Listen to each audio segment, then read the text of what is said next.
So I had a great suggestion from one of my viewers, the Citizen, and he wrote, DaVinci Resolve works so much better on my PC than Premiere ever does, but I haven't made a full switch to it yet as much as I'd like to. If you'd have any tips on getting used to a completely different software like that, I would for sure appreciate it.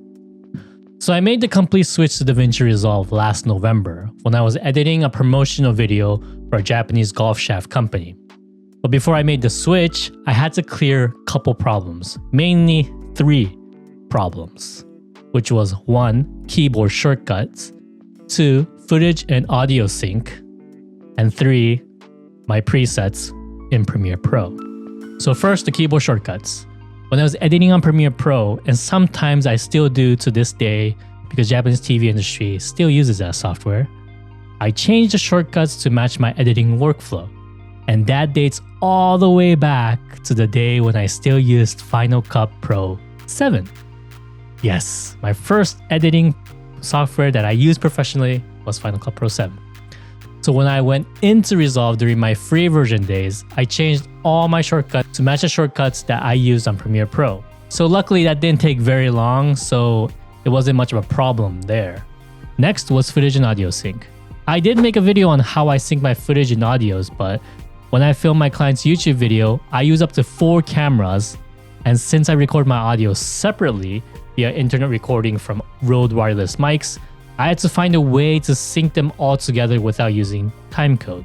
But luckily in Resolve, they have an option called Waveform on the audio sync menu. This basically syncs the audio according to the audio's waveform, and Resolve does a great job syncing the audio together. Lastly is presets. This was by far the biggest reason why I didn't want to make a switch right away, because in Japanese TV shows and for my YouTube client work, I had to make animation for each creatives, or in other words in Japanese, called teroppu, that I had made, and I had made quite a few that I used on actual work, that has stopped me from making the switch completely.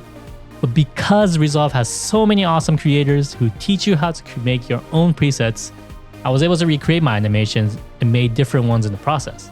But Fusion is still a bit overwhelming, so still trying to get used to that tab.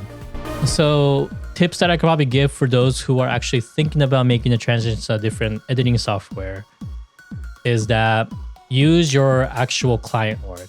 What I mean by that is if you use your real work that you are getting paid for, then it forces you to learn the software very quickly. If you do it on a personal project, like maybe your family video or even YouTube video that you're starting out, then you're really not too forced to or pressured to learn the software, because you'll probably put it off and you'll probably say, okay, I'll get into that eventually, and you'll just work on your actual work on the editing software you are actually comfortable with. So it won't force you to learn the software, and you just put it off more and more. And I didn't want to do that. And that's what I was actually doing as well, and I didn't want to do that anymore. So I made the decision on last October to make the switch to DaVinci Resolve, because I was editing on Premiere Pro, and then when I went to color grade it, I went to DaVinci to color grade the footage, and I exported that back into Premiere Pro. And that process itself was very time consuming. So I wanted to put all the work into one software and make my time more efficient. So that's why I forced myself to make the switch by using my client work. And luckily it was something that was not in a hurry. So my deadline wasn't due too quickly. I had probably 3-4 weeks, a month roughly, to get the footage out to the client. So that helped a lot as well. So pressure actually helps, really does. So the second tip that I could probably give is, like I mentioned before, keyboard shortcuts. This is pretty important because keyboard shortcut is how you work on the editing software. You probably set your keyboard shortcuts so that you are more efficient on the editing software and make your editing workflow faster. So for example, like in my case, I used Premiere Pro for such a long time that I already had the muscle memory of where my shortcuts are. So I had to make sure when I went to DaVinci, or before I went to DaVinci fully, I had to make sure all my shortcuts were exactly, or maybe close to as it was on Premiere Pro. So that's very important, I think.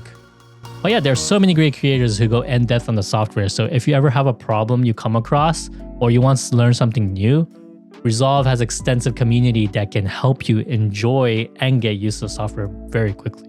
Anyways, that's it from me, and I hope this helped with your decisions.